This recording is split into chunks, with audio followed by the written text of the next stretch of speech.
Fenomena ekonomi yang muncul. Sebagai hasil dari tren-tren yang sedang bangkit, dan teknologi yang dimunculkan tren-tren itu, kita mulai mengamati beberapa fenomena ekonomi menarik dalam dunia bisnis. Fenomena yang saya gambarkan ini dengan mudah dapat diamati dan terbukti dengan sendirinya begitu Anda melihatnya. Abaikan fenomena ini dengan risiko kerugian Anda.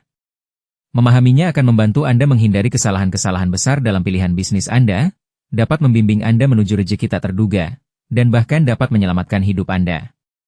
Tetapi fenomena ini juga akan mengingatkan Anda pada gagasan bahwa dunia yang sedang kita masuki ini akan menyebabkan fenomena lebih lanjut yang tak satu pun dari kita bisa ramalkan. Itu juga perlu memandu pemikiran dan perencanaan Anda. Fenomena 1. Kebangkitan, kejatuhan, dan kebangkitan asimetris aneh perantara. Dalam studi masa depan, marak dikatakan, perantara telah tersingkir. Ini suatu penyederhanaan sangat kasar dari serangkaian fenomena yang jauh lebih kompleks. Untuk membantu Anda memahami ini, coba saya ajak Anda pada suatu perjalanan melintasi waktu dan memberi beberapa contoh yang menentang logika. Dulu, di masa awal perdagangan, kebanyakan barang dijual langsung oleh orang-orang yang membuatnya kepada orang-orang yang menggunakannya. Pada tahun 1700-an, ketika para perintis mulai menetap di wilayah-wilayah kecil, toko-toko umum mulai bermunculan. Kota-kota kecil terlalu kecil untuk mendukung gerai khusus untuk jenis-jenis produk tertentu, jadi sebuah toko umum kecil akan melayani kebutuhan-kebutuhan kota itu dengan baik. Kemudian, dengan bangkitnya produksi massal di tahun 1820-an, para produsen merasa perlu membedakan diri dengan merek unik.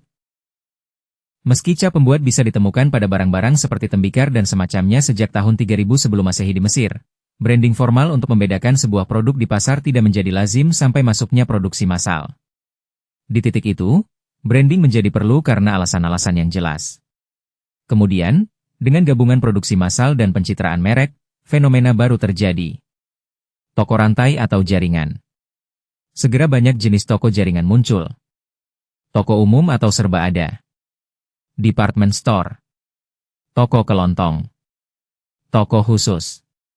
Yang membedakan toko jaringan dari para pendahulu pra-branding dan pra-produksi massal mereka adalah konsistensi dalam produk-produk yang dijual. Anda biasanya akan menemukan merek-merek produk yang sama tersedia di cabang manapun dari sebuah toko rantai.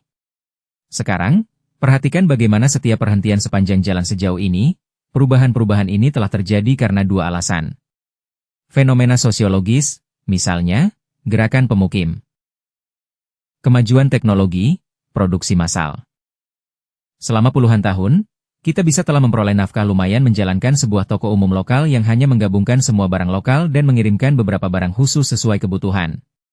Setelah produksi massal melanda, adalah lazim untuk mengatakan, untuk menghasilkan banyak uang, cara termudah adalah memiliki produk retail bermerek atau toko rantai. Dan, selama hampir 200 tahun, dengan beberapa pengecualian yang cukup penting, seperti para industrialis besar, mereka benar. Tapi inilah masalahnya.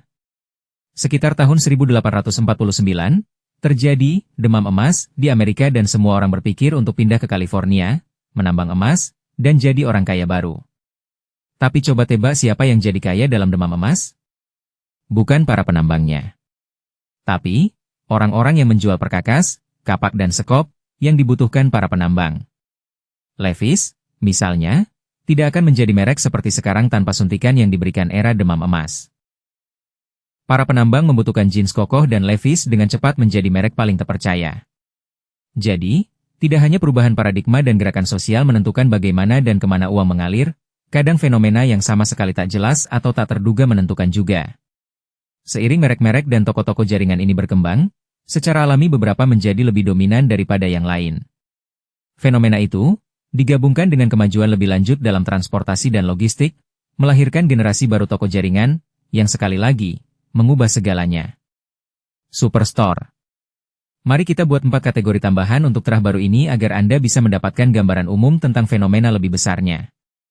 Mega Specialty Chain. Ini adalah toko rantai khusus yang luar biasa sukses di bidangnya sehingga keberadaan mereka justru mencekik para pesaing. Department Store. Ini seperti serangkaian, toko khusus, semua di bawah satu atap, yang begitu sukses sehingga keberadaan mereka cenderung membuat toko-toko khusus lebih kecil yang melayani salah satu departemen dari department store itu mati. Supermarket, toko bahan pokok yang juga berisi barang-barang rumah tangga umum dan toko yang sangat sukses sehingga kehadirannya saja membunuh toko-toko pesaing lebih kecil. Kira-kira seperti toko umum lama yang meroket. Hipermarket, seperti supermarket dan department store digabung. Perhatikan tema-tema umumnya. Dampak pemasaran dari merek toko rantai massal. Daya beli yang makin besar dari basis pelanggan massa yang membuat tidak mungkin bagi para pesaing lebih kecil untuk bersaing pada harga.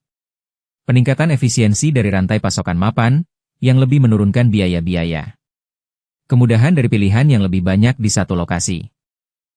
Setiap kali superstore seperti ini muncul di arena, ia cenderung menyedot oksigen keluar ruang dan mempersulit para pesaing lebih kecil untuk bertahan hidup.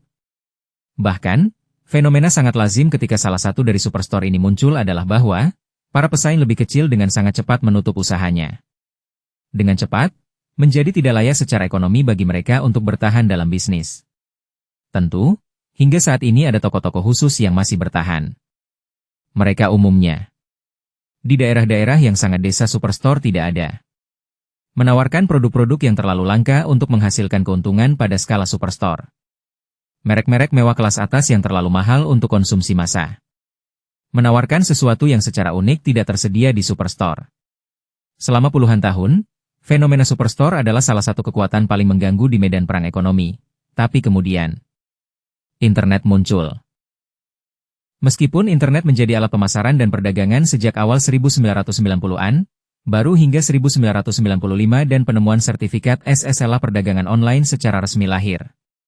Dengan enkripsi SSL, perusahaan-perusahaan kartu kredit memberikan izin resmi untuk tidak hanya mengirimkan data kartu kredit secara online, tetapi untuk memproses pesanannya secara otomatis. Sumber gangguan utama pertama yang dibuat oleh internet berkemampuan SSL adalah fenomena jual langsung ke konsumen dengan biaya rendah. Di satu sisi, itu adalah langkah mundur. Kita kembali ke masa ketika seorang pria membeli pedangnya langsung dari si pandai besi. Tapi dalam arti lain, itu adalah lompatan besar ke depan. Orang seperti kita bisa memasang halaman web di internet, dan siapapun bisa mengunjungi situs itu secara gratis. Kita tidak perlu membayar iklan. Kita tidak perlu mengemis ke toko-toko untuk memasang produk kita.